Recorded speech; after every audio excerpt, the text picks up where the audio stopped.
কংগ্রেস সভাপতি শুভঙ্কর সরকারের নির্দেশে গুলাম আহমেদ মীর আমাদের অবজারভার ওনার নির্দেশে আমরা 3 দফায় বিএলএ 1 এর লিস্ট জমা দিয়ে দিয়েছি। বিএলএ 2 এর এখন সমস্ত কাজ চলছে। নির্বাচন কমিশনকে আমরা সমস্ত বিষয়টাই জানিয়েছি এবং আমরা অদ্ভুতভাবে দেখতে পাচ্ছি ফুল বেঞ্চ কলকাতায় বসে আছেন। এসআইআর করার জন্য কি বসে আছেন? স্পষ্টভাবে বলে দিক বাংলার মানুষকে। যে নির্বাচন কমিশন এখন অবধি ডেড ভোটার ঠিক করে ডিলিট করতে পারে না, ডেড ভোটারে ভোটার লিস্ট ভর্তি। বহুবার আমরা প্রদেশ সভাপতির নির্দেশে এসে ডেপুটেশন দিয়ে বলেছি ফ্রি ফেয়ারলেস নির্বাচন করতে হবে, এরার ফ্রি ভোটার লিস্ট মানুষকে দিতে হবে। পলিটিক্যাল পার্টি যারা রয়েছে তারা স্টেক হোল্ডার, কিন্তু আমরা দেখতে পাচ্ছি এই ভোটার লিস্টকে পরিষ্কার করার জন্য না ডেথ রেজিস্টারকে লিঙ্ক করা হয়, না কোনো প্রক্রিয়ার মাধ্যমে সেটাকে সম্পূর্ণ করা সম্ভবপর মনে করে নির্বাচন কমিশন। কেন আমরা বুঝতে পারছি না। এবং নির্বাচন কমিশনের ইতিমধ্যেই উচিত সমস্ত কাজ ছেড়ে দিয়ে ভোটার লিস্টকে আগে পরিষ্কার পরিচ্ছন্ন করা, ডেড ভোটার সরানো।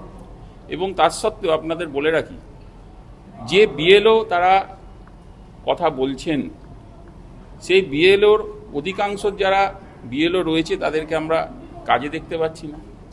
এবং এই বিএলওকেও নির্বাচন কমিশন কিন্তু ইম্পাওয়ার করেনি, মানে ক্ষমতা দেয়নি যে 10 তলা 12 তলা 14 তলা বিল্ডিংগুলোতে ঢোকার, তারা ঢুকতে পারছেন।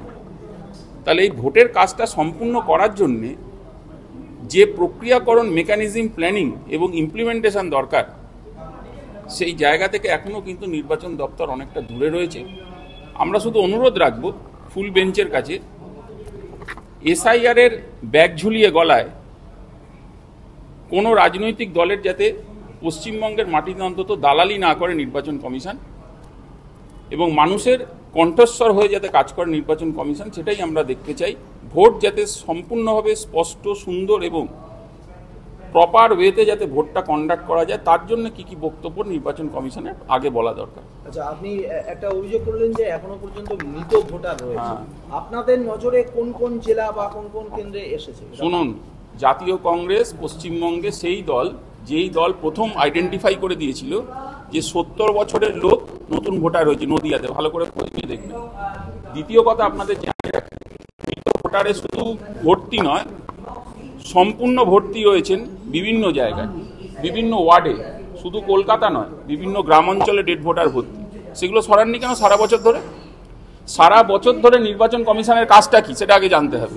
সারা বছর ধরে নির্বাচন কমিশনের কাজ হচ্ছে ভোটার লিস্টকে ক্লিন করা, এরার ফ্রি করা। সেটা করেছে?